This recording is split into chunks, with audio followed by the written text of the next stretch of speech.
Salut à toi. Et ouais, horaire inhabituel pour se réveiller. Il est 6 heures du matin exactement. Et eh bien, j'ai décidé aujourd'hui de partir tôt. Parce que voilà, j'ai décidé de faire 30 km pour essayer de rejoindre l'étape officielle, on va dire.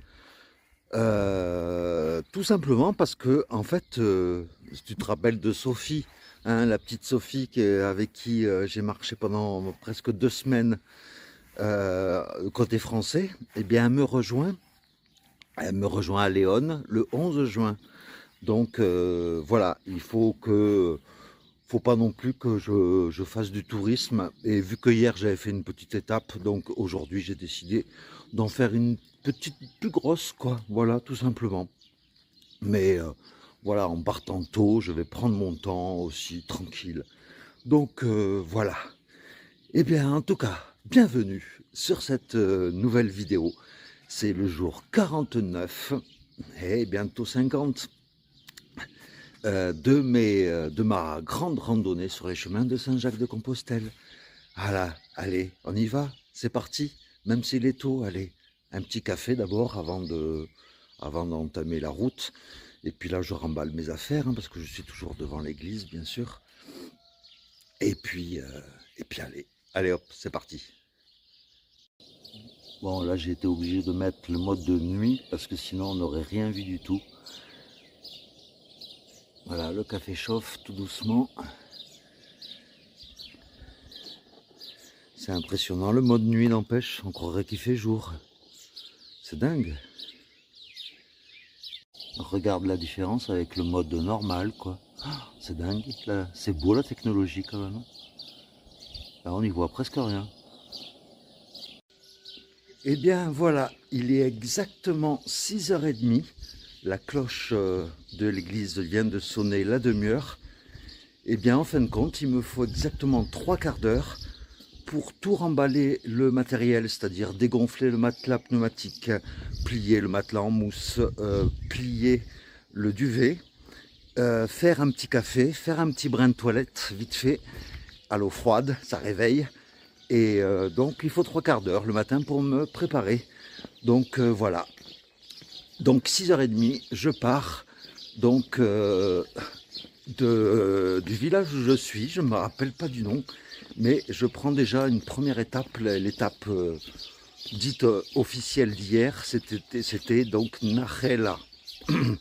Et après, on prendra la direction d'une autre ville, je ne me rappelle pas du nom.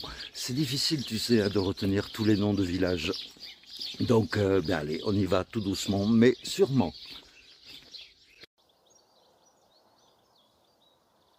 La nature au petit matin qui se réveille.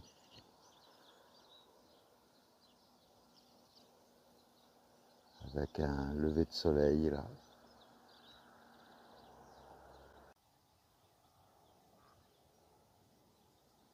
Et voilà, je laisse derrière moi la petite église, toute seule comme ça, au milieu de nulle part, on dirait, là où j'ai dormi. Regarde-moi un peu ce beau lever de soleil, tout orangé. C'est un signe de chaleur, paraît-il.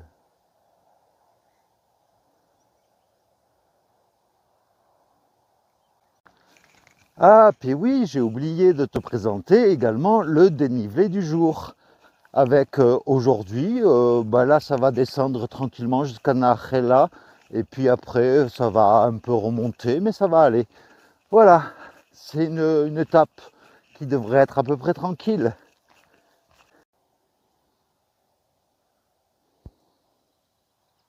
Je ne me lasse jamais des couleurs du soleil, levant ou couchant.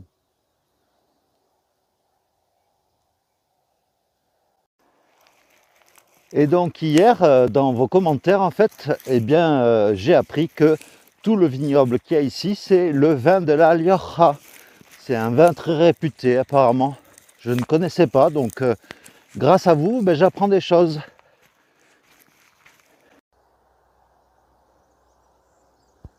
Voilà, après avoir gravi une montée, ben, Je tombe sur une nouvelle vallée et regarde avec la lumière du lever du soleil. C'est très joli, je trouve. J'adore ces ambiances.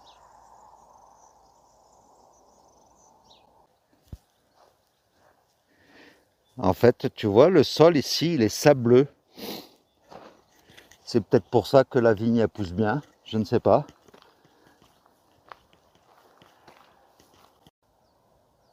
En fait, je ne sais pas si tu te rends compte à la caméra, mais les montagnes qu'il y a en face, en fait, ça doit jouer aussi avec la couleur du soleil, mais elles ont un reflet rouge.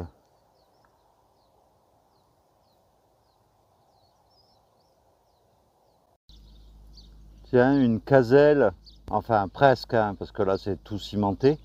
Ça me rappelle ma région natale, le Lot, que j'ai traversé d'ailleurs.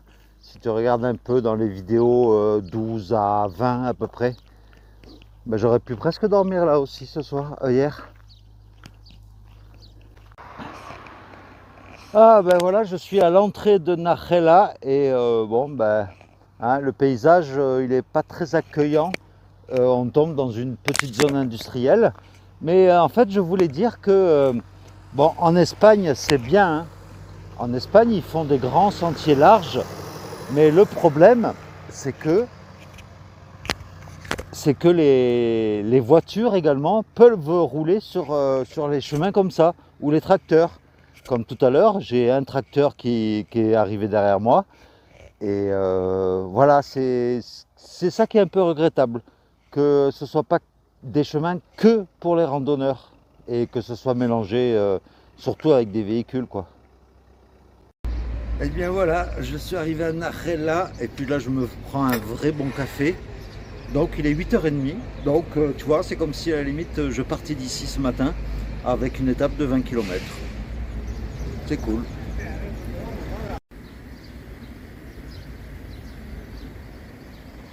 Et les fameuses collines qui étaient rougeâtres de loin, ben, même de près, elles sont, là tu les vois peut-être mieux, elles sont couleur terre quoi, mais terre un peu rougeâtre. Voilà, nous allons rentrer dans le centre de Nachela. Alors à Nachela, il faut vraiment avoir l'œil partout pour trouver le chemin. Parce que si tu ne regardes pas partout, tu vas te dire que c'est par là. Et ben en fait compte, voilà, il y a des flèches ici. Il faut juste avoir l'œil quoi, être très attentif si tu veux trouver la sortie. Sur le toit de l'église, il y a des bébés cigognes dans un nid. Et voici l'église.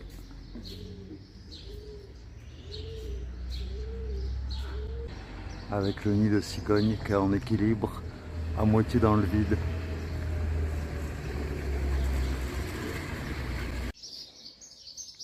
Un autre nid de cigogne là-haut. Et depuis quelques jours, j'entendais des clac clac clac clac clac clac clac clac clac. Ben, c'est elle qui claque du bec en fait.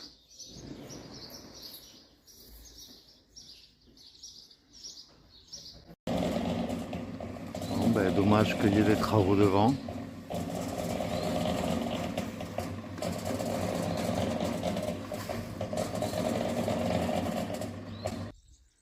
Le vert des pins et de la vigne, le bleu du ciel,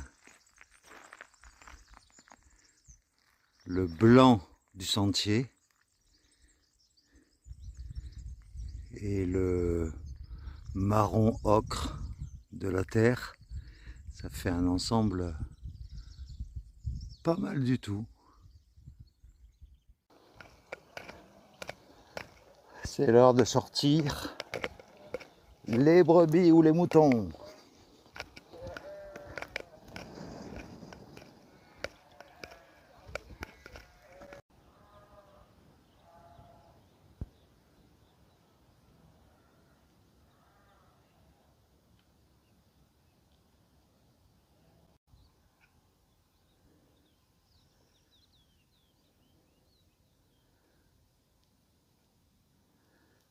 Il y a encore de sacrés reliefs dans le coin, mine de rien.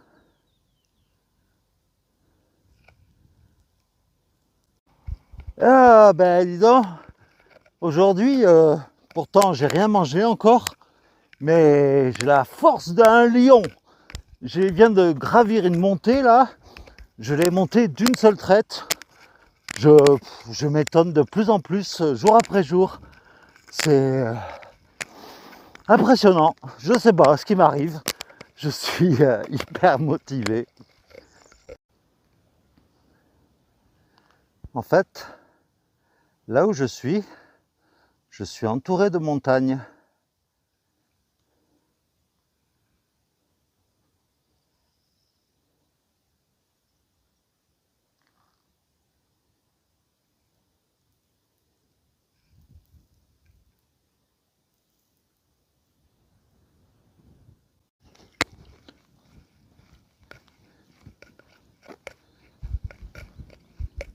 C'est impressionnant la superficie de vignes qu'il y a dans la région.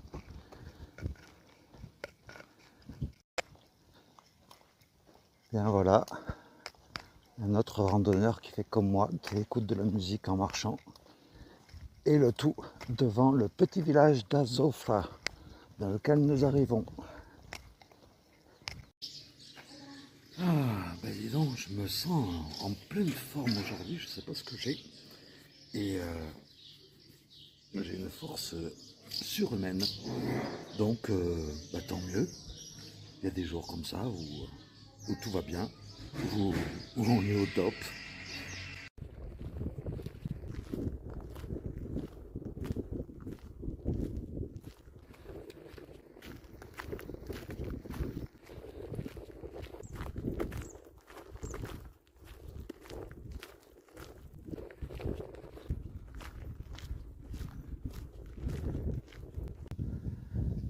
Voilà la dernière grosse montée de la journée pour arriver au point culminant à 720 mètres d'altitude.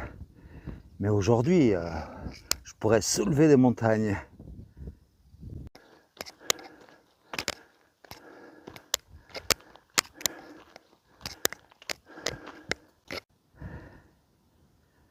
Là, tu vois tout ça, je l'ai monté d'une traite.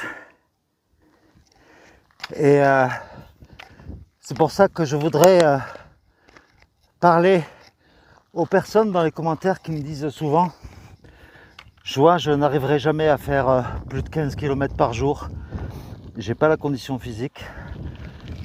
Eh bien, sache que moi, au début, il n'y a même pas 2 mois, je n'avais aucune condition physique, aucun entraînement. J'étais en léger surpoids de 5-6 kg. Et pour moi, dès la première étape, 13 km, c'était le grand maximum. Eh bien aujourd'hui, tu vois, mon corps me surprend de jour en jour, puisque aujourd'hui, je vais réussir à faire plus de 30 km sans aucun effort. Je souffle un peu dans les montées, mais les jambes elles suivent. C'est la première fois que je monte une côte aussi longue et aussi raide en une seule fois sans m'arrêter. Donc, aie confiance en toi, et si moi je peux y arriver, toi aussi tu peux y arriver. Tous ces efforts méritent bien une pause. Hein? Je ne vais pas voler ce coca. Oh. Il y a un truc super bien, c'est qu'en haut de la côte, il y a un petit stand qui est en forme de donativo en fait. Il te vend des boissons très fraîches en plus, et tu donnes ce que tu veux. Là franchement, chapeau. Et puis en plus, bah voilà, il y a un petit coin d'ombre avec de l'eau si on veut, de quoi s'asseoir. Mais tu connais l'histoire que après une grosse montée, on a une belle vue en général. Eh bien, regarde plutôt.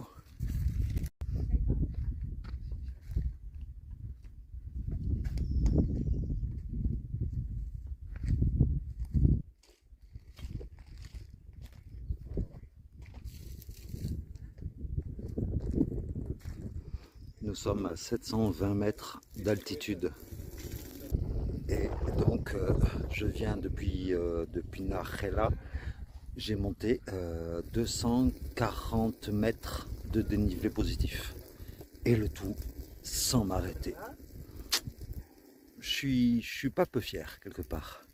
Et ça prouve bien que le corps humain est capable de choses extraordinaires et que on est capable d'aller puiser au fond de soi toutes les forces nécessaires. Donc il faut y croire.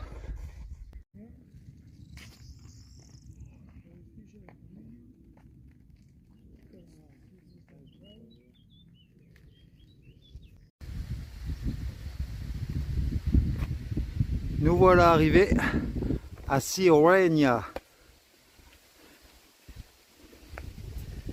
un petit village en haut de cette fameuse côte.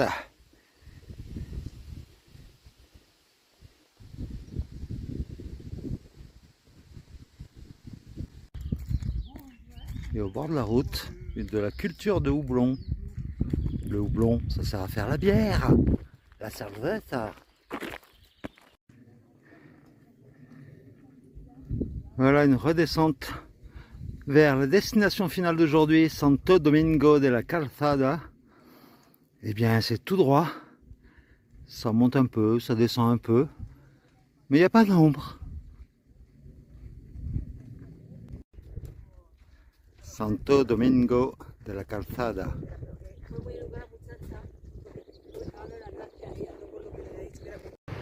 Je sais pas si tu arrives à voir de loin tous les petits points. En fait, ce sont des pèlerins qui descendent la grande descente, quoi, pour arriver à Santo Domingo. Et voilà donc l'albergue où je dors ce soir, histoire de me poser un peu. Et il faut savoir que cet albergue a toute une histoire que je vais te raconter tout de suite. Alors, il faut savoir que l'albergue où je dors ce soir a un gros passé, puisqu'elle fait partie de la maison de la Fraternité del Santo, la Casa de la Cofradia del Santo. Et cette confrérie, en fait, qui accueille des pèlerins à Santo Domingo de la Calzada, accueille des pèlerins donc depuis 1019 après Jésus-Christ. Donc ça fait plus de 1000 ans. Donc c'est quand même lourd, quoi, un passé vachement important, quoi.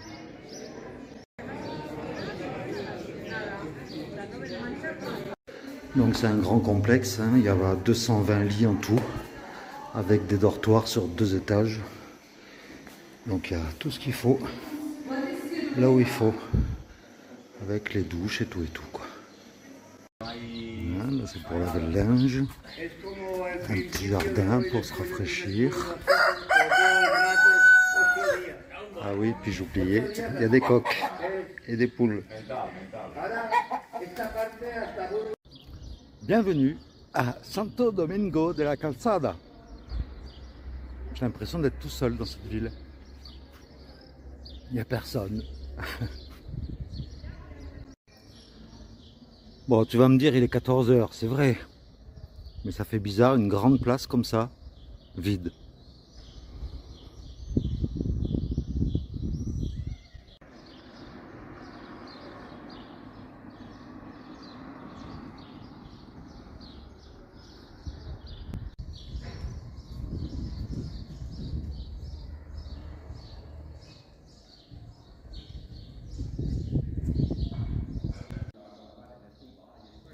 Et voici la cathédrale de Santo Domingo.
Ah, et on m'a dit aussi de parler de ma crédentiale un peu.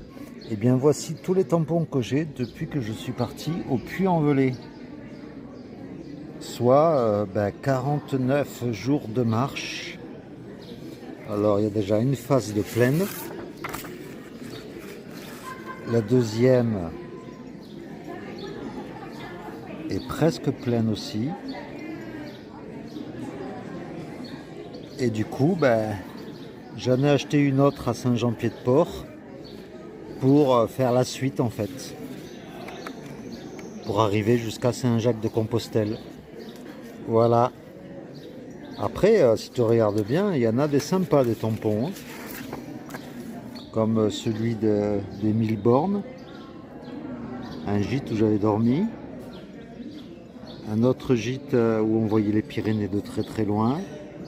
Enfin voilà quoi. Et le tout premier bien sûr, hein, celui du Puy-en-Velay. Le 5 avril. Et il faut savoir que après-demain, le jour 51, eh bien, je fêterai les 1000 premiers kilomètres que j'aurai effectués depuis le Puy-en-Velay. Déjà 1000 kilomètres, ça paraît énorme.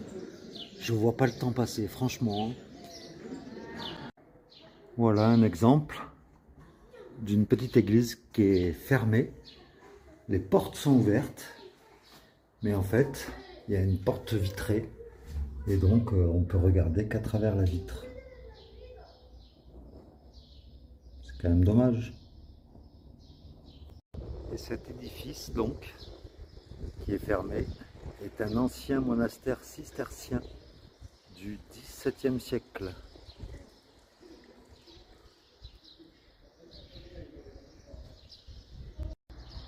J'adore la fontaine. C'est une sculpture, chaussures de randonnée, sac à dos, chapeau de pèlerin, vélo, la canne.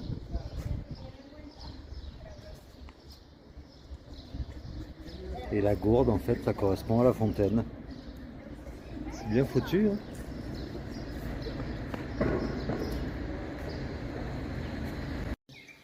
La corvée de lessive du pèlerin.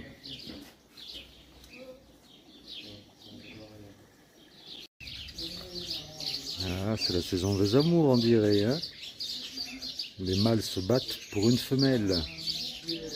Et allez, on nique. C'est dégueulasse de faire ça devant nous, allons.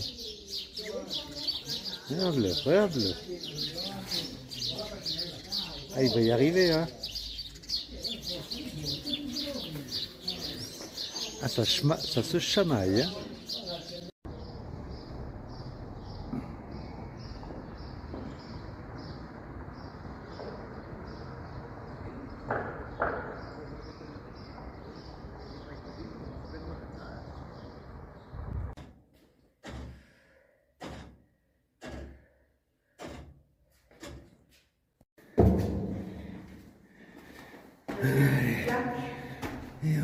Et on monte. La tour de l'horloge de Santo Domingo.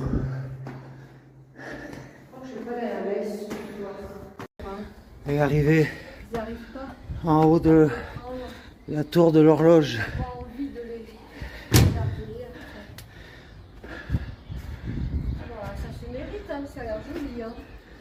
Avec une magnifique vue sur toute la ville de Santo Domingo. Il y a un truc que je voulais te dire.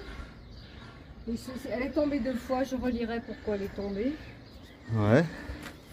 Et en fait, la tour, la cloche de la tour se voit dans toute la campagne environnante. Et en fait, c'était un point de repère pour les pèlerins qui étaient perdus. Ah ouais. Donc comme on voit la tour de très loin, on pourra regarder demain d'ailleurs.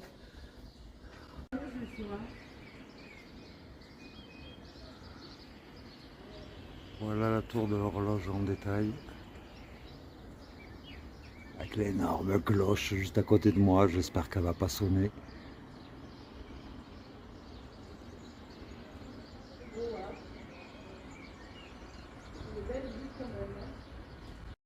Donc voilà, aujourd'hui on est venu de par là.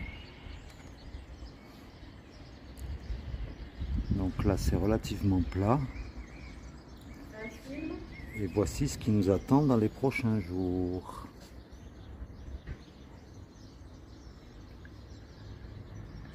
On va se taper les montagnes? À mon avis, oui.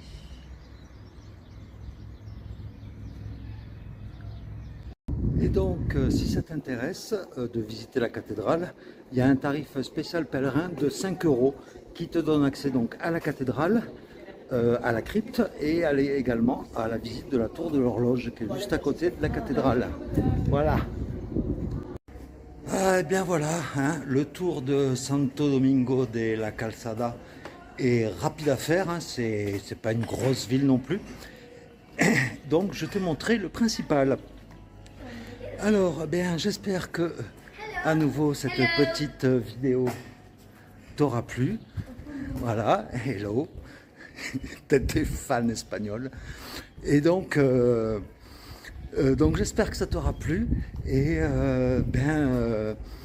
voilà, aujourd'hui, je me suis très favorablement étonné. Donc voilà, la morale de cette histoire, c'est que si moi je peux le faire, tu peux le faire également. Parce que je suis parti de très très loin, hein, je te l'avoue. Donc voilà, il faut retenir ceci. Donc ben, je te fais de gros bisous. Merci encore une fois. Je ne cesserai de le dire, mais ça me tient à cœur de te remercier pour tout ce que tu fais pour moi, pour la chaîne, pour tes commentaires, pour tout plein de choses. Et puis voilà quoi, donc je te dis à demain pour le jour 50, déjà 50 jours, sur ces fameux chemins de Compostelle. Allez, gros bisous. Ciao, à demain.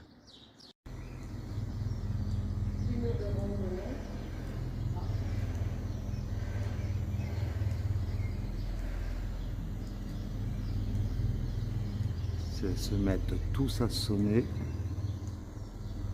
Je suis pas dans la merde.